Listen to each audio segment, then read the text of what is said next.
দীর্ঘদিন সংস্কার না হওয়ায় লক্ষ্মীপুর পৌর বাস টার্মিনালের অবস্থা এখন বেহাল। যানবাহন চালানো থেকে যাত্রী ওঠানামা সব জায়গাতেই নানানমুখী ভোগান্তি।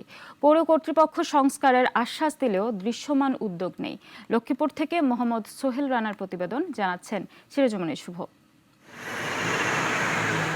লক্ষ্মীপুর টার্মিনালের মাঠ জুড়ে বড় বড় গর্ত, বৃষ্টিতে ভরে যায় কাদা পানিতে, আর শুকনো দিনে উঠছে ধুলোর ঝড়। হাঁটা চলা তো দূরের কথা, যাত্রী ওঠানামাই যেন দুর্ভোগের এক চরম রূপ।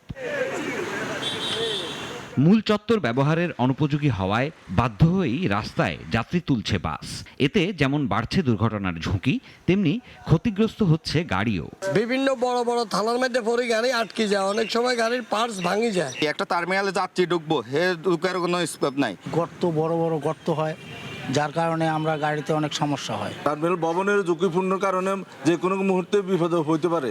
ভবনটি নির্মাণ হয় 1996 সালে, আর 2008 সালে প্রায় একটি বহুতল ভবনও তৈরি হয়, কিন্তু সেটিরও নেই কোনো কার্যকর ব্যবহার। এখন সেটি পরিত্যক্ত ভবনেই পরিণত হয়েছে। পুরো যাত্রী টার্মিনালে ঢুকতে পারতেছে না, গাড়ি গর্ততে পড়ে অনেক সময় বিকল হয়ে যায়। বাস টার্মিনাল যখনই আমরা আসি, এই অবস্থা বর্ষাকালে আসি আমরা গেট পর্যন্ত এসে আর ঢুকতে পারি না। কি জন্য ঢুকতে পারি না? কারণ পানি কাদা অবস্থা পুরোটাই খারাপ হয়ে থাকে। পৌর কর্তৃপক্ষ বলছে তারা টার্মিনালের সমস্যা চিহ্নিত করেছে, দ্রুত ব্যবস্থা নেওয়া হবে। একটু নাজুক অবস্থা রয়েছে, সেটি আমরা কাটিয়ে উঠতে আমরা মধ্যবর্তী সময়ে কিছু রিপেয়ারিংয়ের কাজ করব।